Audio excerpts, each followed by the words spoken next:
children in line for breakfast at a public school, La Paz. For many here, it's their first meal of the day, having arrived at school hungry.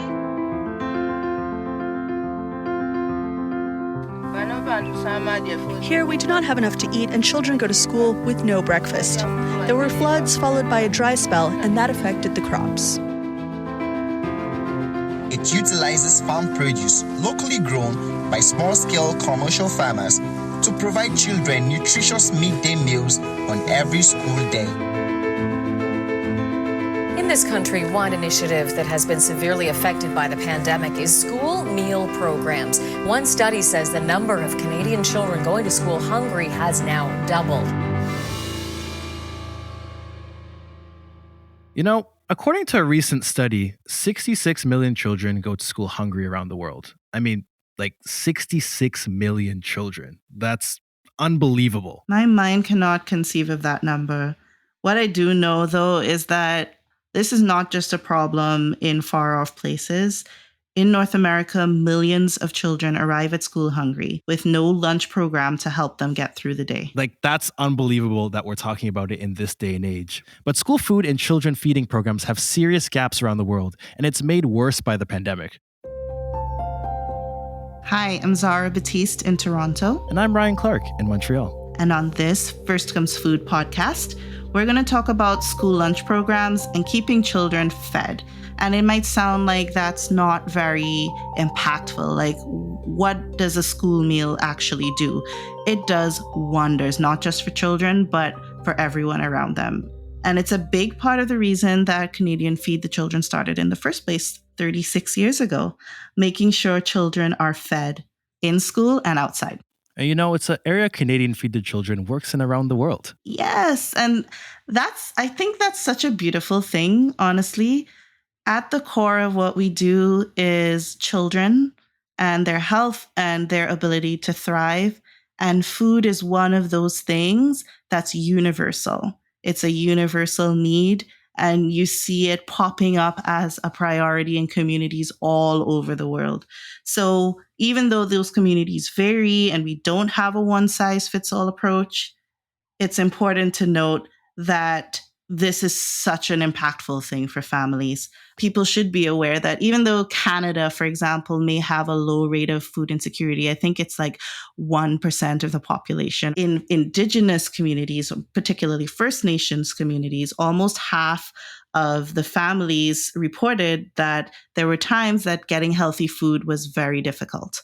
We heard a bit about that on the first episode. Yes, we did. And I can't stress enough, and I've said it already, but I can't stress enough the importance of a healthy meal to a child. School meals offer an incentive for children to come to school. They come to school, they get their bellies filled, but then they also remain in school. They don't have to leave to go find food during the day. They have more energy to concentrate on their studies, and their problem-solving skills are all stronger, and they exhibit less disruptive behavior. And overall, it's just such a big benefit to them. That's honestly really fascinating. And I want to hear more about this by heading to a school program in Bolivia that is helping children and their families get access to healthy food. It's just so important. This is going to be really good.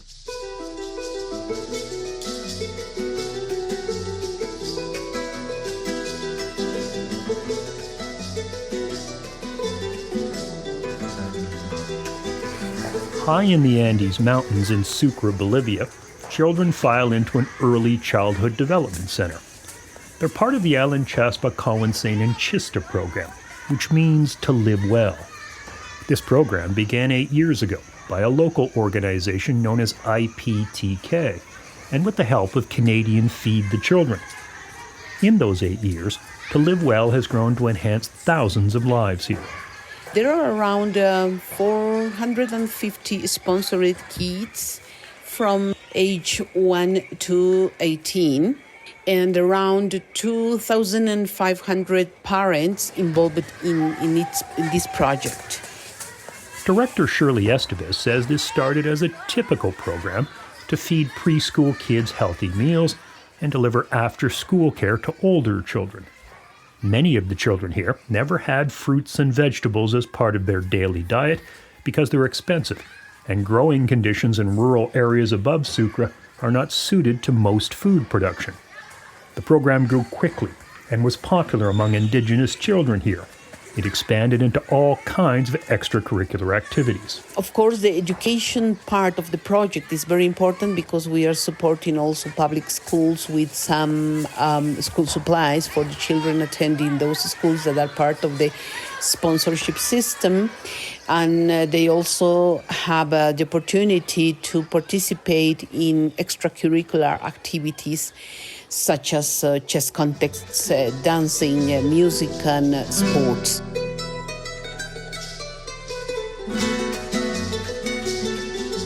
Shirley Estevez says they also noticed parents became curious about what was happening at the center, and the kids enjoyed the healthy food. It started with the ECD centers implementation, where children under 5, they started to change their feeding habits. They've started to diversify their diet within the ECD centers and attending the after-school programs as well. When they got these habits, they went to their homes and demanded to their mothers those nutritious food, those veggies. So mothers started to ask if they could start growing vegetables. The project supported them to implement their family gardens. Now, families have been given garden plots, or solar tents as they're called, to grow all kinds of healthy food, both at the center and at home. So a solar tent is a space around 28 square meters where they have designated to grow their vegetables. Lettuce, tomatoes, pumpkins, cucumbers, celeries, things like that, those kind of vegetables that are nutritious, of course, and that are part of their new diet. I have 2 daughters, and with my husband, we are 4. I have been devoted to the production of vegetables, and I also have some fruit plants. During the pandemic, it helped me a lot. I had healthy products at my reach. I had no need to go to the market. The gardens have grown so successful, there's excess food, which is now sold in the neighborhood by the local growers, spreading the healthy food even further. The older children also help in the gardens and are offered classes to learn about food production and cooking healthy meals. I was taking gastronomy and pastry classes. There, I learned to cook healthy food. In the future, I want to be a chef. I want to learn to study. And when I complete that, I would like to have my own business and sell my products. I didn't know that we should eat so much fruit and vegetables. But when I took those classes, I learned a lot. I have my solar tent with my mom. There, we produce everything. The solar gardens have also begun producing new products. About 100 women formed a cooperative association and are now growing flowers to sell at the market along with the extra food they produce. It's brought a new source of income to dozens of families. And mothers could also be more self-sufficient in terms of the economy, in terms of empowering them to have a livelihood, to increase their income. And nowadays, they are also diversifying these income generation activities, and they've started to produce flowers. Shirley Estevez says the program has grown in ways they initially didn't think possible, and has truly helped transform a region with the help of Canadian Feed the Children. It's providing a comprehensive scope of what an individual from early age needs to become a well-educated person in terms of having a good nutrition, having a quality education, access to nutritious food, to healthy food, but also to develop their soft skills, their life skills in order to succeed in life and to break the poverty cycle. You know, I'm so proud of the work that Shirley and the team is doing in Bolivia, not just with the lunch programs, but now how families are growing their own food. They're changing the ways they prepare their food. Some of them are actually moving back to indigenous ways of preparing food using local ingredients. And I think that connects so beautifully with what we talked about before with the Food Forest program. And now they're spinning off into other like agribusiness activities like selling flowers. So it's one of those things that I'm super proud of our organization for doing. And also just Shirley's amazing. She is a big superstar. I can't, I'm just so impressed by her every time we talk. And healthy food, whether it's just being attentive in the classroom or just in general being nourishing to their bodies, and growing it teaches them so many skills. It's all about healthy living, and that's a big part of it. And yes, we're addressing that immediate need, but we're also laying the groundwork for thriving food systems. And that's the end goal here. We want sustainable, thriving communities where everyone has access to healthy and affordable and culturally specific food. And that's the very definition of food security. For more on that, we're going to go to Dee Dee Miller. Dee Dee is the Healthy Living Coordinator at the local elementary school in Nayashinaming. Dee Dee has worked for many years on food security initiatives at school, from school meals through to land-based education initiatives. Hey Dee Dee, thanks for joining us. Hi Ryan, glad to be here. Can you tell me a bit more about the kind of work you do at the school? Sure. Primarily my position started really supporting the school's nutrition program. And in the infancy of the program, it really began with starting a breakfast program. I was an educator 17 years ago. And at that time, we had students coming in that had nothing in their bags for lunch. And so I do remember those days where they were coming into the staff room and just seeing if there was anything. And so that was just the eye opener, I think, for us as a community school, recognizing that we really needed to provide some type of food security within the school system. And I'm glad to say that in this day of 2022 that we have a fully rounded food program at the school. And that's what I support. I definitely want to touch more on the program itself and the results you've seen. But first, I'm curious, what kind of school is it? Could you describe it to us at all? Sure. I just think we're a small school with a big heart. So we provide service for students from grades K to 8. Mm-hmm. And it's definitely a family feel. We're from a small community, so a small community school. We do have our own Board of Education within our First Nations. So that's really beneficial in that we can provide the type of education that we want to see. I'm curious how many kids benefit from the program and if you want to talk a bit about the results you've seen in these kids. Typically, enrollment varies from year to year, but this year we have about 80 students attending our school. The benefits that we've seen over the years since implementing a more well-rounded nutrition program, the benefits that we see are just exponential, not only for the youth, but for the families. We're getting a lot of positive feedback over the years from the families and just how appreciative they are, knowing that they feel supported from our community school and from the nutrition program. We've seen increase in attendance from our students. In the earlier days, a lot of the kids were missing school because they didn't have food to bring. Wow. And so we see almost like full attendance from our young people.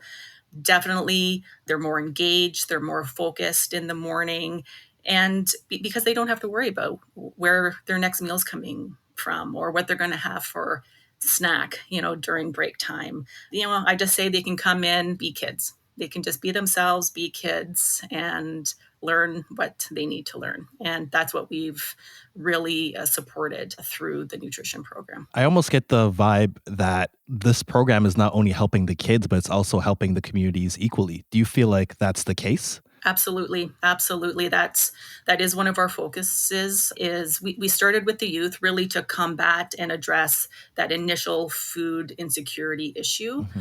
The young people know that they don't have to worry about it. When they come into school and they sit down in class, they don't need to worry about whether they have food to eat. And I told them, no matter what I have to do, you will always have healthy food here. So the one thing that we have added to the nutrition program is to support families, especially through COVID. We did see an increase in need. And so whether it was good food bags that were going home with the students, with breakfast foods and staples and things like that, it was such a positive impact for our families because there was a lot of at-home learning as well during COVID. Right. And it doesn't mean that kids didn't need to eat because they weren't at school. So that was one thing that we just addressed, for our families and for our students. Just how do we continue to support the food program, even though they were still learning at home and that they were at home for quite a good chunk of the school year. I love how dynamic this program is, where it affects both the community but also adapts to challenges that may present itself in the future or that have presented itself, like COVID-19. I'm curious to kind of touch on a bit more of what are some of the biggest needs in the community, and are there any ways that you're trying to tackle that? Yeah, the one thing that we really noticed that COVID, I think, magnified was just access to affordable, healthy food. We are a rural community. Typically in rural communities, prices are higher already. And just with COVID and climate change of the COVID situation, we've seen that increase in gas costs, in food cost. But yet, there's not an increase in wages or anything like that. So families and households that were already living paycheck to paycheck are really feeling the weight of what is happening right now. And so we just try to look for ways that we can partner. Like within my program, I recognize the absolute importance of partnerships. And so I really try to partner with other community programs and just seeing like how we can join hands together and pool our resources so that we can offer a greater impact for our community.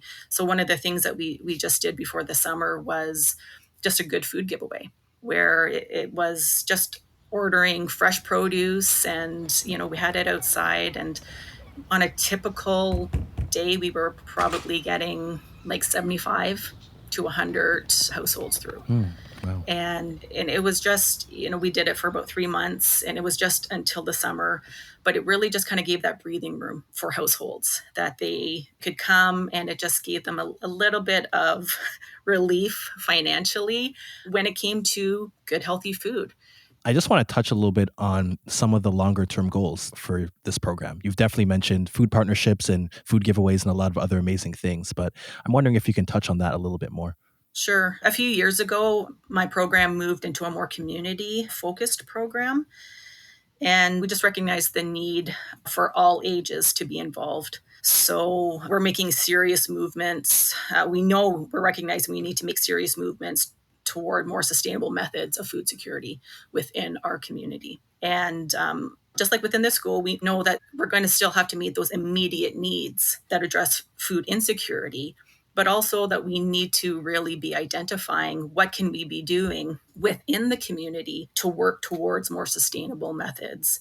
And talking about food sovereignty, like we need to make those decisions. What do we want to see within Neoshingaming?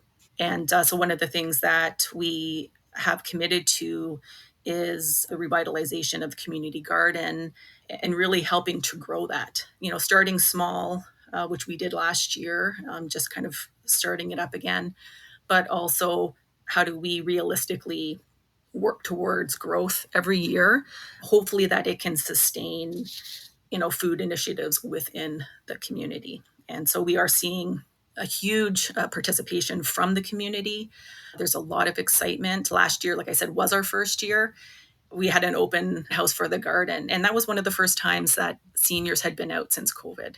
They were walking through the garden, and I remember there was this one senior, and she had tears in her eyes, just walking around in the garden, because that is something that, most households did. Many, many years ago. It wasn't just a hobby, it was a necessity. And, the resounding message that we're getting from our elders and our knowledge holders, and that we're recognizing, is that we need to get back to that. We really need to be active participants in producing our own food and sustaining food systems within Neoshingaming. So that is definitely a long-term goal. I know it's a big mountain ahead of us, but it's definitely not impossible with great partnerships. Dee, thank you so much for talking to me today and teaching us so much about the work that's being done here. Thank you, Ryan. It's been my pleasure. More amazing work. I'm so glad that Dee and her school, they're doing so well. And this has been a really long-term partnership for us. When I started at CFTC 5 years ago, that was the most engaged program that we had.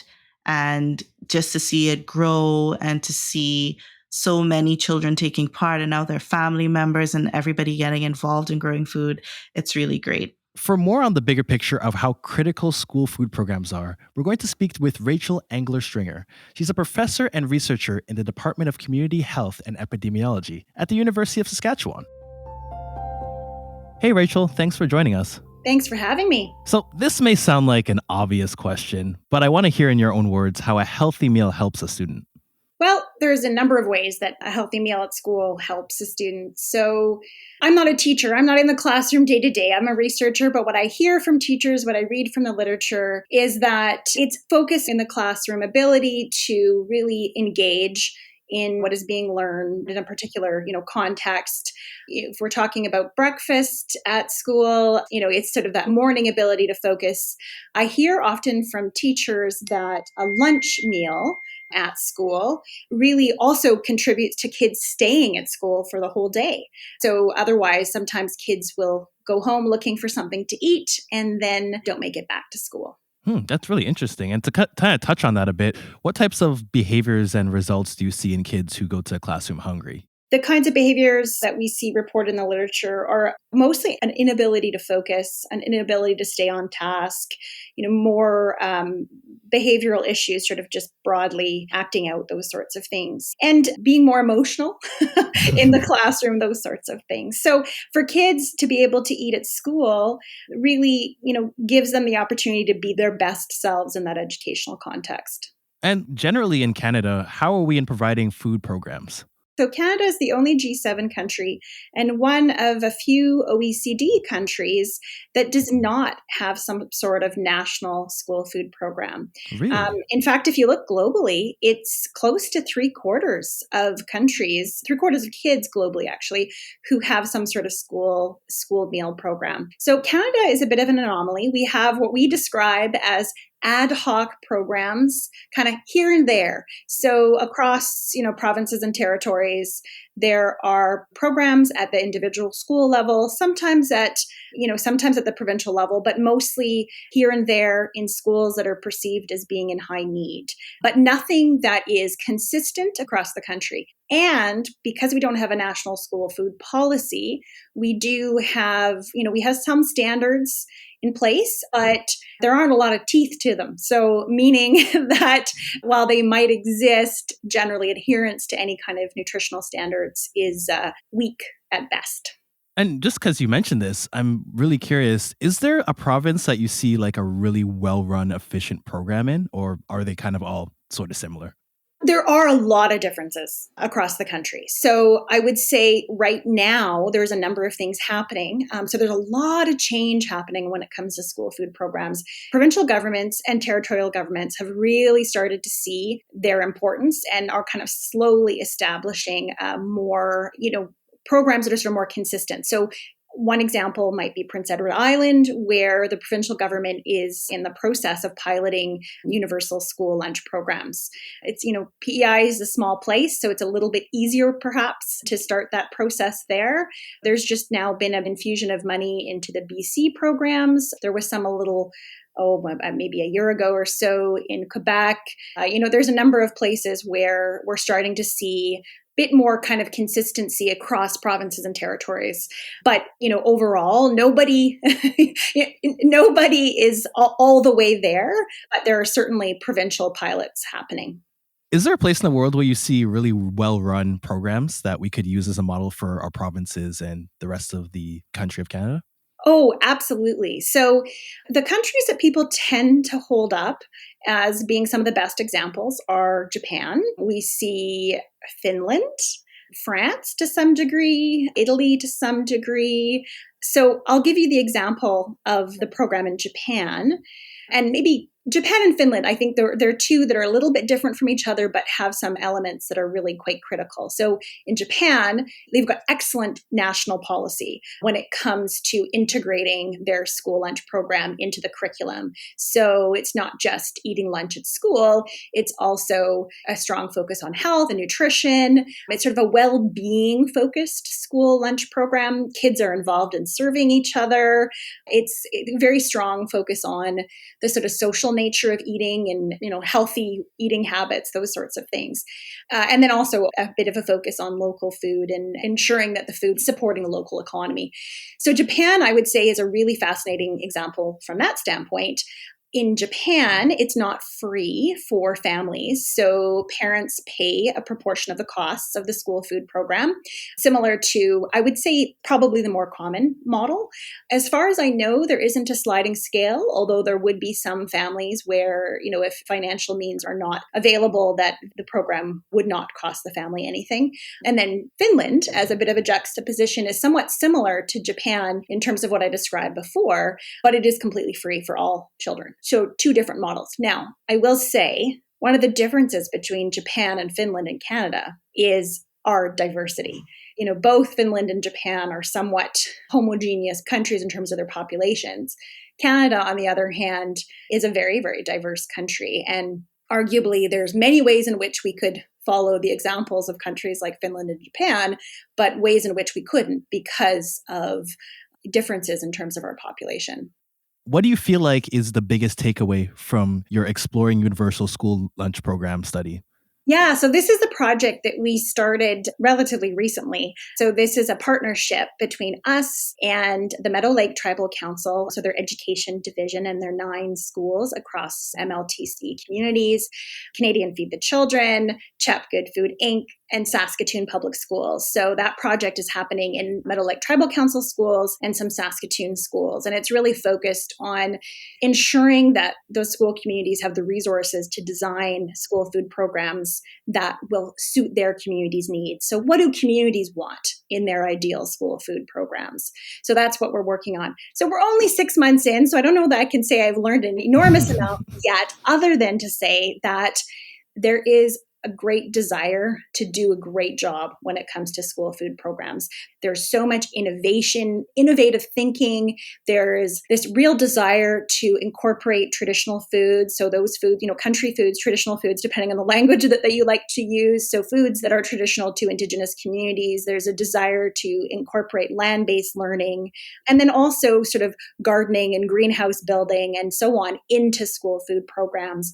There's what I'm understanding, I think probably the most important thing that I'm understanding is that culture is critical to school food programs. And it might look a little different from community to community in terms of priorities, but that really, incorporating cultural elements into programs is going to be key. And for me, as a researcher, I'm thinking about what that means in the context of Canada as a whole and sort of, communities across Canada. And that really adds weight to the evidence that I've already seen internationally that says that it's critical that there's local control over school food programs, that it can't be something that's centralized. There has to be an ability of communities themselves to determine what their school food situation looks like. You guys are doing such amazing work and it's really showing, but how can us individuals help listening to this podcast? Yeah. So, there's a couple of things. Number one, follow the Coalition for Healthy School Food. They are a really strong voice. They're putting out, everything from webinars to, you can go through and read their principles and so on, and you can become involved in various different ways with them. I would also say, talk to your MP. Right now, this is a conversation that is happening behind the scenes federally, and there are ministries who have been tasked with trying to think through what a national school food program could look like for Canada. And honestly, I think our governments, both provincially and federally, I'm talking about federally right now, but both provincially and federally, they need to hear that this is important, that this is a way to support families. This is, I would argue, part of post-pandemic recovery, not having to worry about what your kid is eating at school, that they're learning about food, at the same time as eating it. All the kids are eating the same thing. As a nutritionist, that's my background. I can tell you all the kids eating the same thing has a really huge nutritional benefits. All of these things, talking about that being your priority, I would say have your voice heard. Tell those in positions of power that this is important to you. Rachel, thank you so much for talking. I appreciate you sharing such wonderful information on the work being done. Oh, thank you for having me. It's the communities that are doing the work. I'm just learning from them and reporting back what I'm seeing. Well, keep up the great work and keep up the great communication, I should say. Thanks.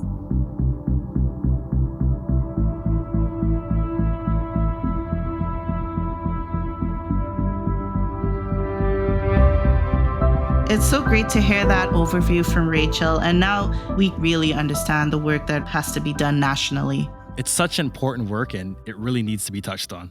This has been such a wonderful podcast to work on, Ryan. I've really enjoyed working with you on this and checking in with our partners around the world, hearing their takes on how this all benefits children. It's been really wonderful working with you on this. And it's awesome because the children are participating themselves, which is so important. And that's the most rewarding part. I know. That's why I'm here. Like, at the end of the day, it's so great to touch people's lives on such an important level and just to see how children react, how children smile, how they light up when they see that type of impact in their life, when they receive a school meal, when they get school books, when they get to play on the land and learn from their elders. It's all such a wonderful thing to be part of. Thank you so much, Ryan. And there's many more other people to thank. And I'm just going to say thank you to the Sprott Foundation Canada, the Slate Family Foundation, all our individual donors, all our monthly donors, everyone who comes together to support children. They are the force behind school meals and our child development programs and everything we do. Thank you to everyone for listening. This has been Food Comes First, a podcast by Canadian Feed the Children. Thanks for listening.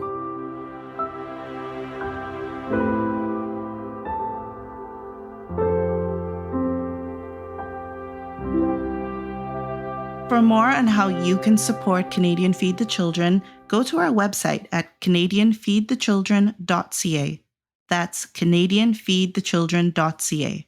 There's all kinds of information on the Food Forest program and all of the work that we do